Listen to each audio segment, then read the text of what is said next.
Assalamualaikum.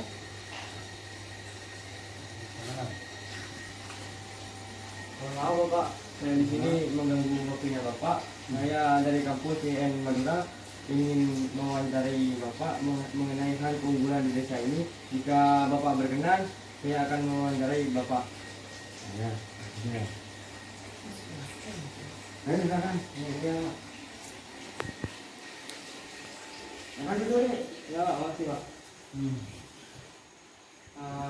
Sebelum ke pertanyaannya Pak, saya ingin mengetahui identitas Bapak terlebih dahulu. Mohon maaf Pak, nama Bapak di sini siapa ya? Pak Juhani. Pekerjaan Bapak sebagai apa? Petani garam. Di sini saya ada beberapa pertanyaan yang ingin ditanyakan kepada Bapak mengenai garam yang ada di desa ini, yaitu Desa Depuh.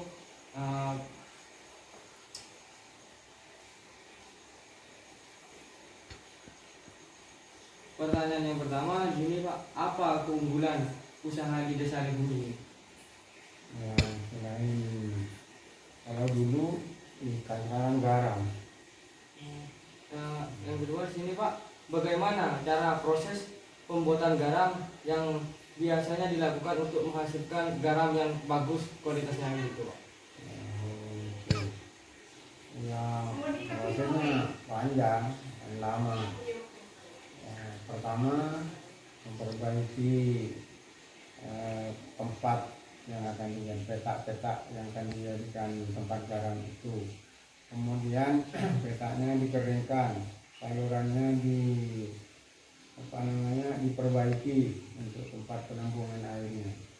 Kemudian setelah kering, petak-petak pegaramannya itu kemudian diselender, dikeraskan biar tidak lunak lumpurnya itu.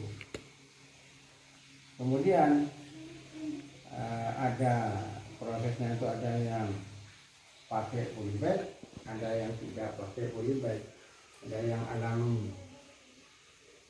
Sedangkan sumber airnya dari sungai, dari laut melalui sungai, kemudian dinaikkan ke petak-petak pegaraman itu.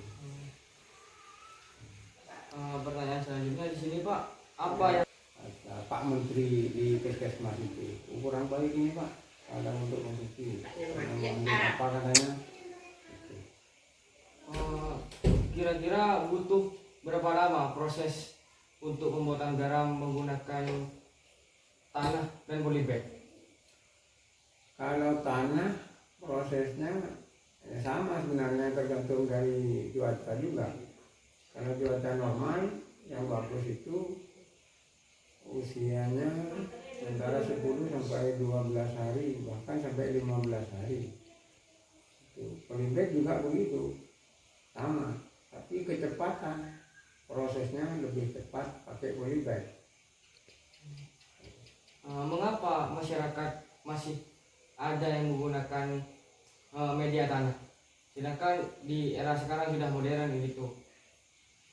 Ya kalau seperti itu pertanyaannya kembali lagi ke kita, kalau mampu membeli polybag, kalau tidak mampu seperti saya ini tidak mampu untuk membeli satu peta itu 20 juta mas. Mahal juga ya. Iya, kalau diberi bantuan oleh pemerintah ya tidak apa-apa, bagus malah. Saya ada yang diberi bantuan oleh pemerintah yang 2 peta itu, tapi 2 petanya dari tanah karena tidak mampu untuk membeli.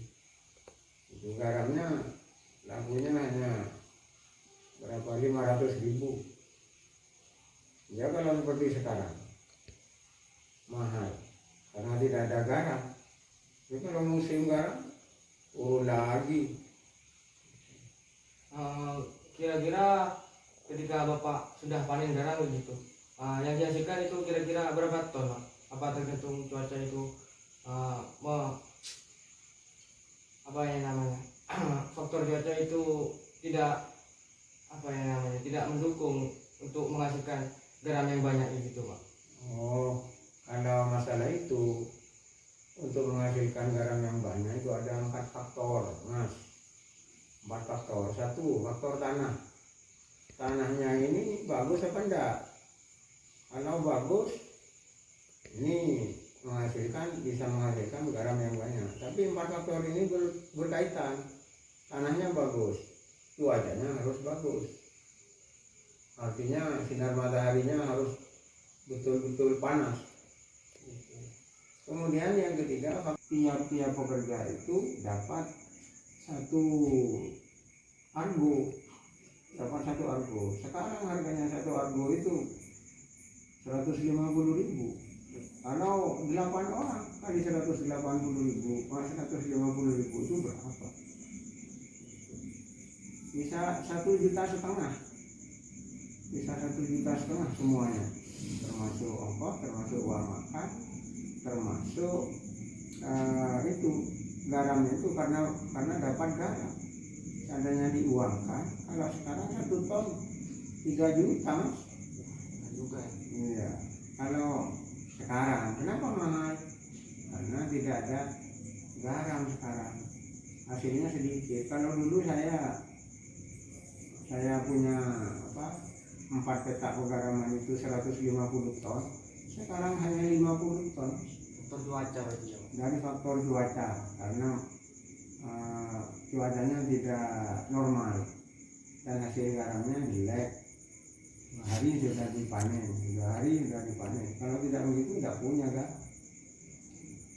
Tapi kalau normal 1 peta bisa 10 ton, bisa 8 ton minimal. Usianya 15 hari gitu.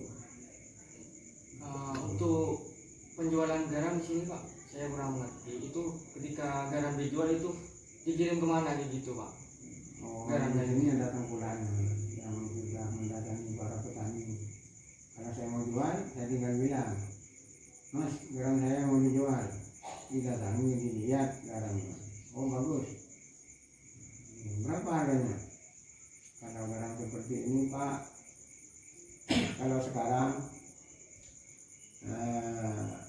3 juta. 3 juta sekarang. Tapi kalau Pak, kualitas garamnya kurang bagus, ada yang 27, ada yang 25. Selisihnya dengan yang tanah selisih 100.000. Kalau tanah itu 3 juta, 2.900.000, boleh 3 juta. Itu mas.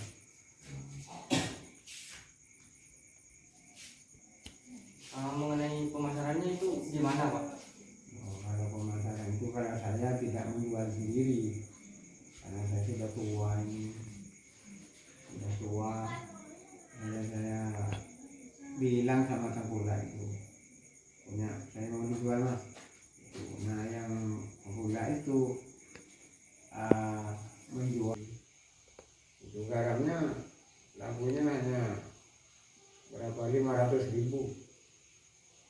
Ya kalau seperti sekarang mahal karena tidak ada garam. Jadi kalau musim garam, oh lagi. Kira-kira ketika Bapak sudah panen garam begitu, yang dihasilkan itu kira-kira berapa ton, Pak? Apa tergantung cuaca itu, apa yang namanya, faktor cuaca itu tidak tidak mendukung untuk menghasilkan garam yang banyak begitu, Pak? Oh, kalau masalah itu untuk menghasilkan garam yang banyak itu ada 4 faktor, Mas. 4 faktor. Satu, faktor tanah. Tanahnya ini bagus apa enggak? Kalau bagus, ini bisa menghasilkan garam yang banyak. Tapi 4 faktor ini berkaitan. Tanahnya bagus, cuacanya harus bagus. Artinya sinar mataharinya harus betul-betul panas. Kemudian yang ketiga faktor angin. Anginnya kalau dari timur yang bagus, kecepatannya ya sedang-sedang, tidak kencang, tidak lambat, ya, cukup untuk menggetarkan air yang ada di petak pegaraman itu. Kalau dari selatan anginnya ya tidak bagus, jadi garam keripik katanya orang Lampung ini, jadi garam keripik. Kemudian yang ketiga, yang keempat, setelah faktor tanah, faktor air. Kalau airnya banyak di petak pegaraman itu hasilnya juga banyak. Kalau sedikit ya sedikit, tergantung orangnya, mau banyak mau sedikit. Juga tergantung cuaca. Kalau cuacanya bagus, bisa diperbanyak airnya. Bisa usianya sampai 10-12 hari sampai 15 hari. Itu bagus, baik tanah maupun polybag. Tapi kualitasnya tetap masih lebih bagus polybag. Jadi ketika Bapak itu panen di tambak itu, panen garam, kira-kira alat apa saja yang digunakan untuk panen garam gitu? Oh, alatnya ada, ya pertama ya polybag itu, kemudian seperti senggot itu, kemudian seperti senggot itu, sengguden katanya ini, kemudian laksar itu untuk meratakan tanah itu, kemudian penghancur garam, istilah penggunaannya penyecar, kemudian alat untuk mengais itu alatnya. Untuk Terus panen lagi Mas, kincir angin, mesin. Kalau tidak ada angin, mesin. Kalau ada angin, mesin tidak dipakai, pakai kincir angin. Itu. kira-kira untuk panen garam di sini kira-kira membutuhkan berapa pekerja supaya panen garam di sini cepat selesai gitu, Pak? Oh banyak. Tapi kalau masih proses bisa 1-2 orang untuk 4 petak. Untuk 2 petak bisa 1 orang prosesnya. Tapi kalau panen tambah itu, yang bekerja itu 8 orang, yang mengangkut 4 orang, yang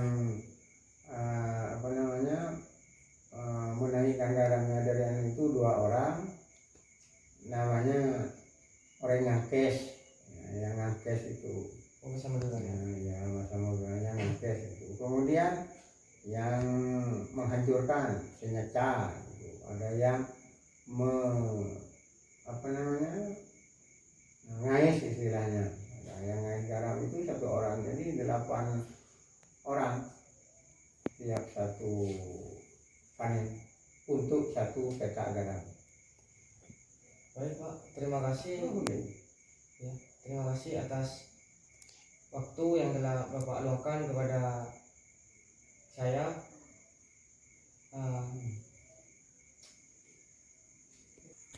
Lupa, Pak, saya mau tanya lagi mengenai hal para pekerja untuk panen garam di situ, para individunya kira-kira berapa ongkosnya kayak gitu Pak. Dan jika dijual itu per tonnya berapa pada zaman sekarang ini Pak? Itu pekerjaannya tidak mahal ongkosnya. Satu peta itu 100.000, per orang 10.000, per orang 10.000 yang bekerja itu, jadi 80.000 tambah uang makan 20.000, jadi 100. Tetapi bukan 100 itu lalu 100.000 saja tiap-tiap. Terima kasih Bapak karena telah meluangkan waktunya kepada saya atas informasi yang telah diberikan mengenai garam yang ada di Desa Letung ini. Saya pamit undur diri Pak dari sini. Terima kasih ya Pak. Oh ya, terima kasih juga atas kunjungannya. Mudah-mudahan garam yang akan datang itu lebih mahal lagi. Diusahakan garam ini ke pemerintah biar sampai 5 juta begitu. Siapa? Biar masyarakat Letung itu makmur. Oh, ya. Bantuan para mahasiswa itu jangan diam jadi mahasiswa dek. Siap-siap. Suarakan ini yang miskin seperti saya ini beri bantuan yang banyak. Body bag ya. Terima kasih ya Pak. Assalamualaikum. Waalaikumsalam. Waalaikumsalam.